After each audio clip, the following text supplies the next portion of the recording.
को, सभी ज्ञान प्रेमियों को, सभी प्रबुद्ध जनों को, सभी बुद्ध जनों को, सभी गीता प्रेमियों को मेरी ओर से और मेरी संस्था टूवर्ड्स पैराडाइज फाउंडेशन की ओर से आप सभी को सादर नमस्कार। आज हम वर्तमान युग में आध्यात्मिक चिंतन की श्रृंखला के तहत गीता के 10वें अध्याय के श्लोक संख्या 14 की व्याख्या करेंगे। इस श्लोक संख्या 13 और 12 में भगवान श्री कृष्ण ने जो कहा उस पर अर्जुन ने भगवान की स्तुति की और भगवान को कहा कि आप जो कह रहे हैं वह सब सत्य है। और इसी का वर्णन अर्जुन द्वारा भगवान के प्रभाव का वर्णन इस श्लोक में 14वें में किया जा रहा है। ऋषि वेद व्यास जी ने लिखा है, सर्वम एततः ऋषितम मन्ये यत माम वदसि केशवः न हि ते भगवन् व्यक्तिम विदु देवान दानवः। हे केशव, जो कुछ भी मेरे प्रति आप कहते हैं इस सबको मैं सत्य मानता हूं। हे प्रभु, हे परमात्मा, हे भगवान, आपके लीलामय स्वरूप को न तो जाना भी जानते हैं और न देवता ही। तो यहां बड़े विशेष रूप से अर्जुन ने अपने मन के उद्गारों को भगवान श्री कृष्ण के सामने व्यक्त किया और सरल शब्दों में कहा कि हे केशव, आप जो मुझसे कह रहे हैं, क्योंकि इस अध्याय में उन्होंने बहुत कुछ कहा है, वह मैं सब सत्य मानता हूं। हे परमात्मा, आपके प्रकट होने का न तो देवता ही जानते हैं और न दानव ही जानते हैं। इसकी व्याख्या कुछ इस तरह भी की जा सकती है, भगवान को अपनी शक्ति से कोई नहीं जान सकता, प्रत्युत भगवान की कृपा से ही जान सकते हैं। तो जो भगवान को अपनी शक्ति दिखाते हैं वो भगवान को समझ नहीं सकते। भगवान के यहाँ बुद्धि के चमत्कार अथवा विभिन्न प्रकार की सिद्धियां नहीं चल सकती। बड़े बड़े भौतिक आविष्कारों से कोई भगवान को नहीं जान पाया, न जान सकता है। देवताओं की दिव्य शक्ति तथा दानवों की माया शक्ति कितनी भी विलक्षण हो, पर वे भी भगवान के सामने कुंठित हो जाती है। In English, I believe to be true all this which you thou say to be, for neither the god nor the dev danavas, O Lord, know thy manifestation. Some people are describing in a different words.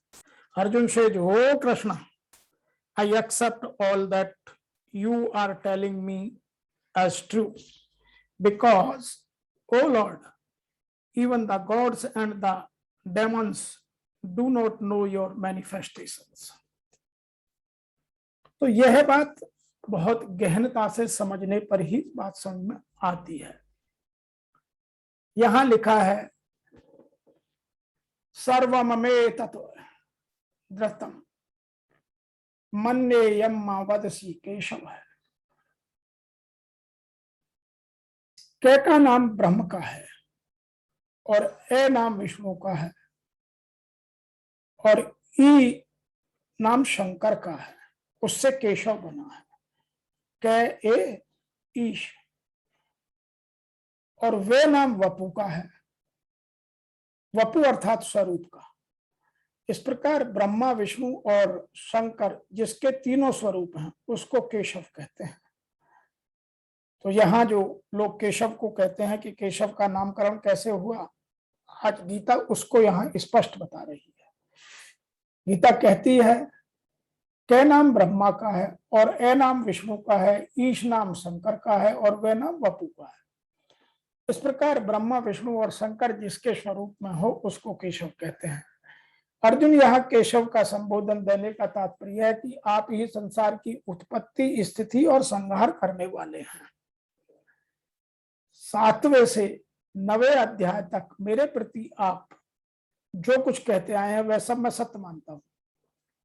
अभी 10वें अध्याय में आपने जो विभूति और योग का वर्णन किया वह सब भी मैं सत्य मानता हूं। तात्पर्य यह है कि आप ही सबके उत्पादक और संचालक है। आपसे भिन्न कोई भी ऐसा नहीं हो सकता, आप ही सर्वोपरि हैं। इस प्रकार सबके मूल में आप ही आप हैं, इसमें मेरे को तनिक भी संदेह नहीं है।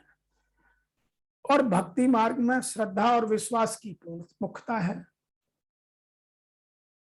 भगवान पहले श्लोक में अर्जुन को परम वचन सुनाने के लिए गया थी, उसी परम वचन को अर्जुन ने यहाँ ऋतम अर्थात सत्य कहकर उस पर विश्वास प्रकट किया है। तो परमात्मा को जानने के लिए तो जो प्री क्वालिफिकेशन है वह है ही दो, नंबर 1 श्रद्धा और नंबर 2 विश्वास। न ही भगवान व्यक्ति विदुर देवा न दानवा।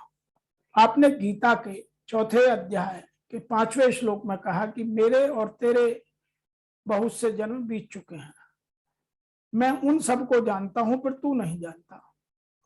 इस प्रकार आपने 10वें अध्याय के 2 श्लोक में भी कहा है कि मेरे प्रकट होने का देवता और महर्षि भी नहीं जानते। आपने प्रकट होने के विषय में आपने जो कुछ कहा वह सब ठीक है, कारण कि मनुष्यों की अपेक्षा देवताओं में जो दिव्यता होती है वह दिव्यता भगवत तत्व को जानने के लिए कुछ काम नहीं करती। वह दिव्यता प्राकृतिक है, प्राकृत है, उत्पन्न और नष्ट होने वाली है। इसलिए वे आपके प्रकट होने के तत्व को, हेतु को पूरा पूरा नहीं जान सकते। और जब देवता भी नहीं जान सकते तो दानव जान ही कैसे सकते हैं। फिर भी यहाँ दानव पद देने का तात्पर्य है कि दानवों के पास बहुत से विलक्षण विलक्षण माया होती है, क्योंकि दानव अपनी शक्ति से ज्यादा माया का प्रयोग करते हैं।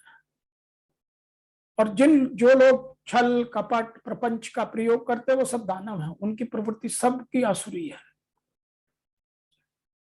जिससे उनका विचित्र प्रभाव दिखा सकते हैं, परंतु माया शक्ति से भी वो भगवान को नहीं जान सकते। भगवान के सामने दानवों की माया कुंठित हो जाती है, कारण कि प्रकृति और प्रकृति की जितनी शक्तियां हैं उन सबसे भगवान अतीत है, भगवान अनंत है, भगवान असीम है।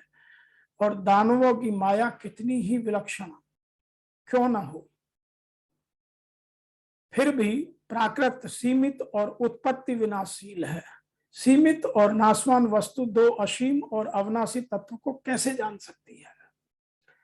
तात्पर्य यह हुआ कि मनुष्य देवता दानव कोई भी अपनी शक्ति से, अपनी सामर्थ्यता से, अपनी योग्यता से, अपनी बुद्धि से भगवान को नहीं जान सकता।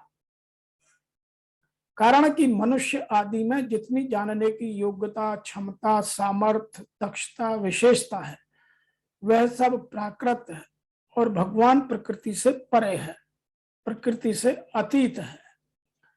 तो भगवान को जानने के लिए क्या चाहिए? त्याग है, वैराग्य है, तप है, स्वाध्याय है, अंतःकरण को निर्मल करने, पर बल से नहीं, भगवान के दर्शन भाव से होते हैं। जो भगवान को अनन्य भाव से उनके शरण होकर भजता है, उनकी कृपा से ही वह भगवान को जान सकता है। तो यहां अर्जुन ने इस बात को स्पष्ट तरीके से कहने का प्रयास किया है। अब आज वर्तमान के जो प्रभावी संत हैं, जो अपने आत्मा या तत्व दर्शन को और आगे बढ़ाना चाहते हैं, वह यह बात बहुत प्रेम के साथ स्वीकार करते हैं कि हे केशव, जो कुछ भी आप मेरे लिए कह रहे हैं वह सब सत्य मानता हूं। आपके व्यक्तित्व को न तो देवता और न दानव ही जान सकते हैं।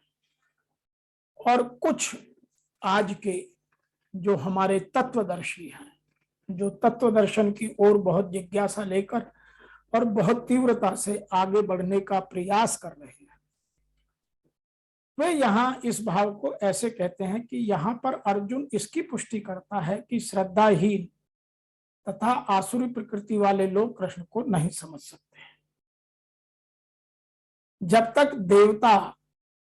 जब देवता गण तक उन्हें नहीं समझ पाते तो आधुनिक जगत के तथाकथित विद्वानों और मनुष्यों को तो कहना ही क्या। भगवत कृपा से अर्जुन समझ गया कि परम सत्य यही है और यही संपूर्ण है। अतः हम अर्जुन के पथ का अनुसरण करना चाहिए। उसे भगवत गीता का प्रमाण प्राप्त था। जैसा कि भगवत गीता के 4th अध्याय में कहा गया है कि भगवत गीता के समझने के लिए गुरु परंपरा का ह्रास हो चुका था। अतः कृष्ण ने अर्जुन से उसकी पुनः स्थापना की, क्योंकि वे अर्जुन को अपना परम प्रिय और सखा तथा भक्त समझते थे। अतः जैसा कि गीतोपनिषद की भूमिका में हमने कहा है कि भगवत गीता का ज्ञान परंपरा विधि से ही प्राप्त करना चाहिए।